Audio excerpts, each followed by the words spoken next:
সরকার কখনো আলটিমেটাম দেয় না।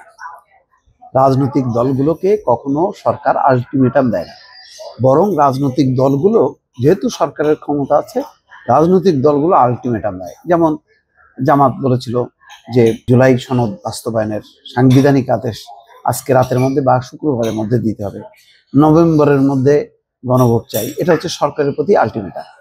এখন ঘটনাক্রমে উল্টা হয়ে গেল, এক সপ্তাহ আলটিমেটাম দিয়েছে রাজনৈতিক দলগুলোকে যে জুলাই সনদ বাস্তবায়নের প্রক্রিয়া, কোন প্রক্রিয়ায় এটা হবে বাস্তবায়ন, আর হচ্ছে গণভোটের সময় সেটা কখন, নির্বাচনের দিন নাকি সংসদ নির্বাচনের দিন নাকি আগে, নাকি গণভোটের প্রয়োজন নেই। দেখ, এই বিষয়গুলো এখন রাজনৈতিক দলগুলোকে ঠেলে দিচ্ছে। 30টা রাজনৈতিক দল বৈঠকে বসে কিভাবে সিদ্ধান্ত নেবে আমি জানি না, তবে মানে অন্তত 3টা রাজনৈতিক দল, বিএনপি, জামাত এবং এনসিপি যদি হয় তাহলে তো এটা ভালোই। তেমন মনে আছে কিনা এটা পরিষ্কার না, হয়তো দুই পক্ষ ছাড় দিয়ে একটা জায়গায় আসতে পারে। এখন কতটা আসতে পারবে, সেটা যদি আসতোই তাহলে তো আজকে এই পর্যায়ে আসতো না। বলা হচ্ছে গণভোট নিয়ে রাজনৈতিক মতভেদে উদ্বেগ প্রকাশ করেছে উপদেষ্টা পরিষদ। সেই সঙ্গে রাজনৈতিক দলগুলোকে নিজেরা আলোচনা করে ঐক্যমত হওয়ার আহ্বান জানানো হয়েছে। তবে দলগুলো ঐক্যমতে পৌঁছতে না পারলে সরকারের বিষয়ে সিদ্ধান্ত দেবে বলে জানিয়েছেন আইন উপদেষ্টা আসিফ নজরুল। সোমবার উপদেষ্টা বৈঠক শেষে সংবাদ সম্মেলনে তিনি এই কথা বলছেন। গণভোটের বিষয়ে রাজনৈতিক দলগুলোকে নিজেরা আলোচনা করে আগামী এক সপ্তাহের মধ্যে ঐক্যবদ্ধ সিদ্ধান্ত জমা দেওয়ার আহ্বান জানাচ্ছেন উপদেষ্টা পরিষদ। তিনি বলেন, আমরা কোনো আলটিমেটাম দেইনি, আহ্বান জানিয়েছি, আমরা অপেক্ষা করব, তারপর অবশ্যই সরকার তার মতন করে অ্যাক্ট করবে।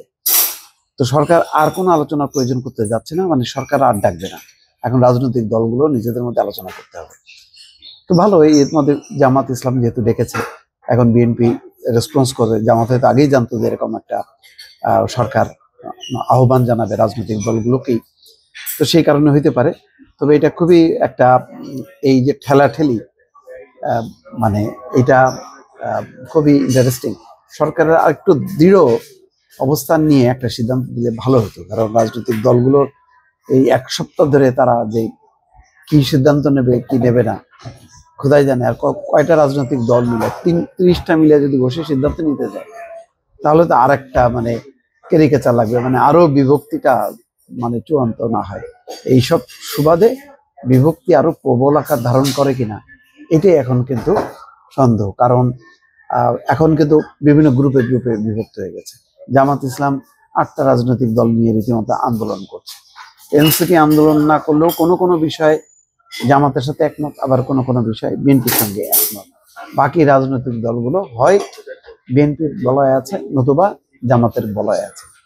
এই যে একটা পরিস্থিতি, এই পরিস্থিতিটা কিভাবে হবে, এই বলটা নিয়ে এখন সরকার তো ঠেলে দিল রাজনৈতিক দলগুলোর কোর্টে।